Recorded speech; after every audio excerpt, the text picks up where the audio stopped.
Now let's make two things clear. ISIL is not Islamic, and ISIL is certainly not a state. President Obama addressed the nation with a plan to destroy the so-called Islamic State, a group that's terrorized civilians in Syria and Iraq.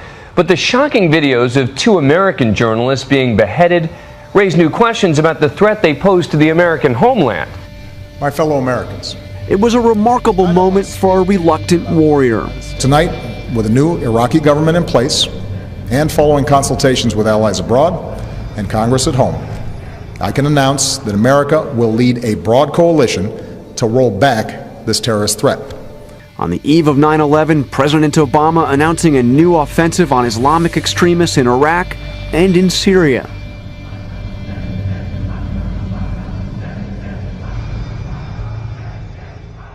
Now, let's take a look at those pictures from Obama's presidential address earlier this week. And tell me what you see. This was not photoshopped, by the way.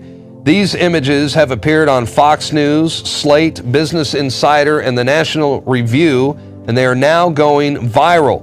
And it is a chilling photo of what appears to be devil horns on Obama's head during his last presidential address. He's got horns coming out of the side and on top of his head. It almost looks deliberate.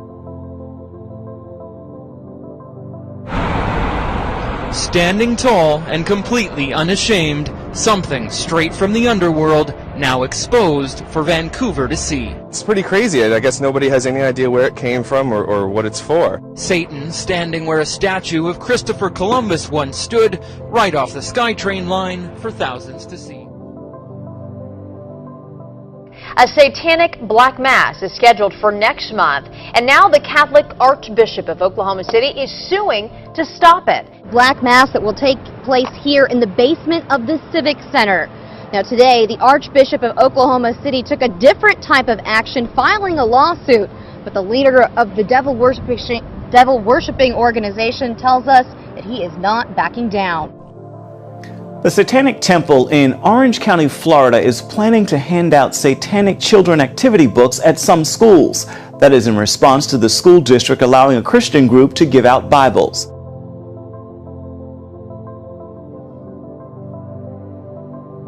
It's controversial, and there's no way around it. I mean, that's the idea of Satanism. It has always been. We're here to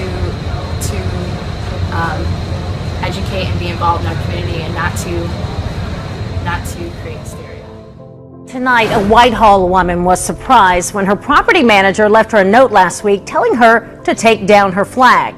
Julia Lease has flown a flag outside of her townhome at the Eden of Whitehall community for 36 years.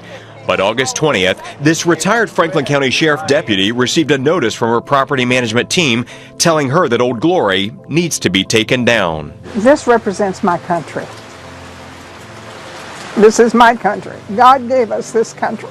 I never gave it a thought in my life that there would ever be a time in this country where you couldn't fly the American flag. The management office at the complex says they won't fine this grandma, but they will give her one more written warning before they take her stars and stripes for good. And this seems to fit right in with the string of flag controversies we've seen making the news. In June, a Marine veteran in Virginia was told to take down the flag outside his condo. Management said it could only be flown during a holiday, a policy his condominium later revised. This is the American flag. This is the freedom of speech. In August, a Georgia Women's Homeowners Association told her she had to take down her American and Israeli flags. The HOA said the flags were unapproved. She says the flags have been up for about 2 years and believes a neighbor has now complained.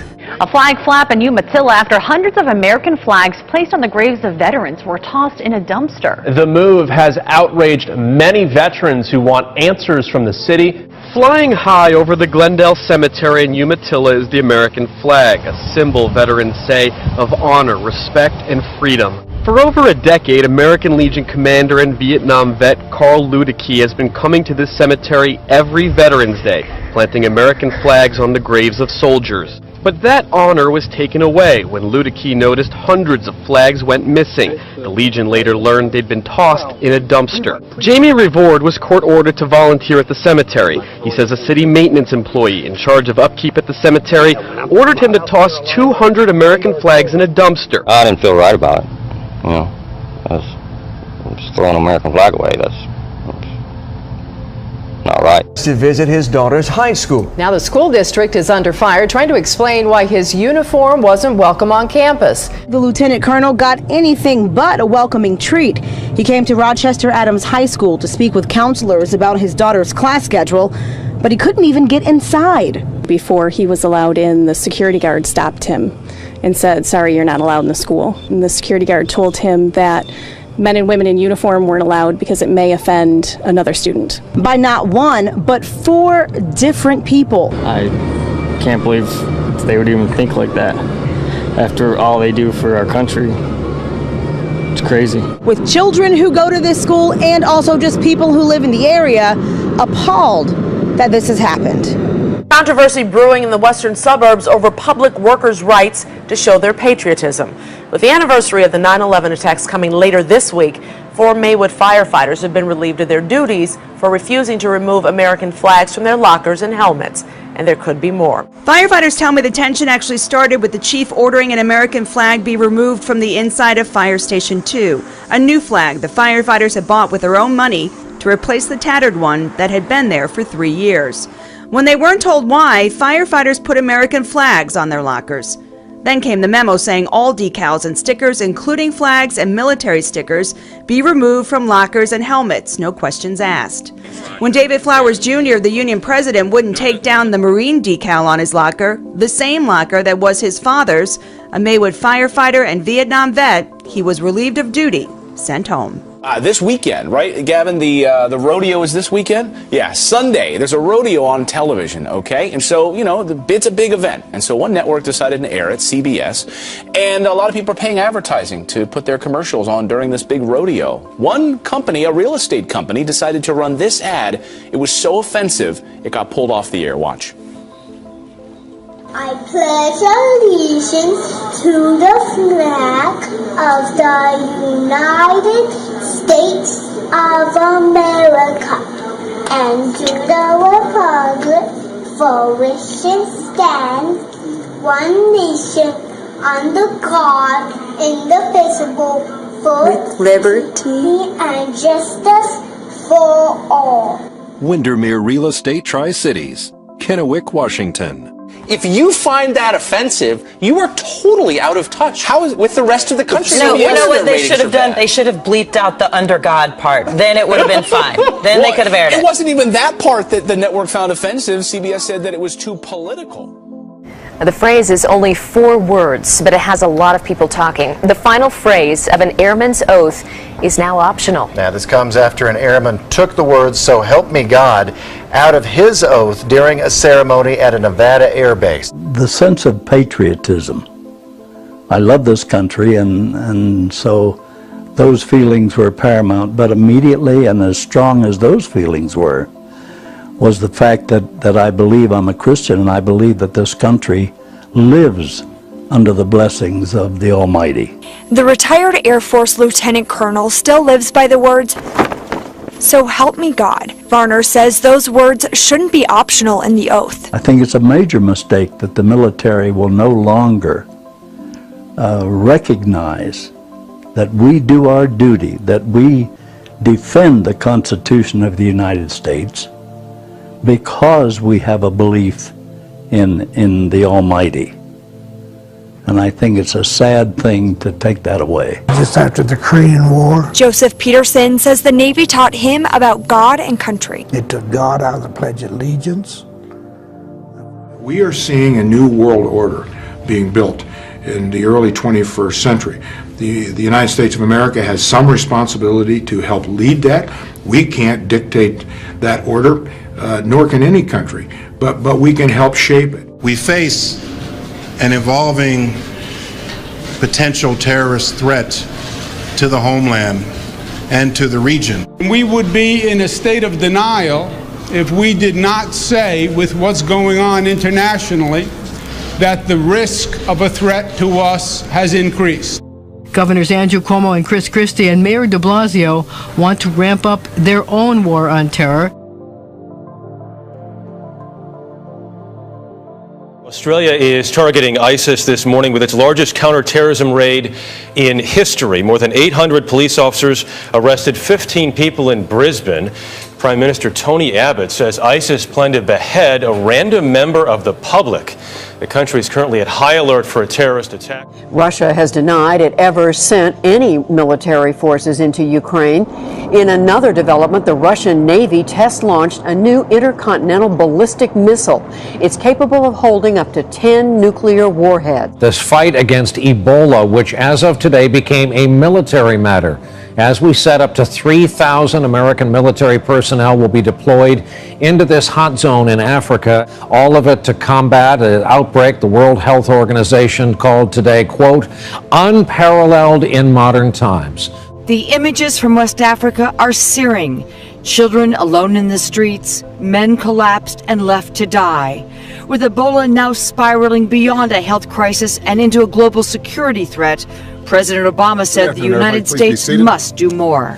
Ebola is now an epidemic of the likes that we have not seen before. But this is an infectious hot zone. That is unprecedented. And I can't remember a time when we sent troops to do this particular mission. The virus is spreading much faster than efforts to contain it. Now, there are nearly 5,000 cases in 5 African countries. The president also said last night that a big part of his strategy is protecting Americans at home. The man in charge of that is Jay Johnson, Secretary of Homeland Security. In many respects, the terrorist threat that we face today is more complex. One of my priorities as Secretary is community outreach, to establish a community-based type of homeland security. And it's worked with considerable success in some contexts, but we need to do a better job. It's a program that still sounds futuristic, even today. The FBI announced its facial recognition program is finally up and running, and it has some privacy advocates a little concerned. The FBI plans to eventually roll out more parts of its new NGI system, including voice and iris identification. You may consider lining up for hours at the Apple Store to get your hands on the new iPhone 6, but would you insert a chip in one of those hands to use the device? Ben Slater, a self-confessed tech enthusiast from Australia, planted a microchip in his hand in the hope that the new iPhone 6 will be able to read it. He's already able to use the device to access information databases, and he can open his front door and turn on the lights without touching a thing. Currently, the iPhone can't read microchip implants, but Slater is hoping the new version will be able to. The Bay Area, about to become the center of the law enforcement world. Officers from all over are going to take part in what's called Urban Shield. Law enforcement agencies from around the world are convening right here in the Bay Area for a 5-day Urban Shield event.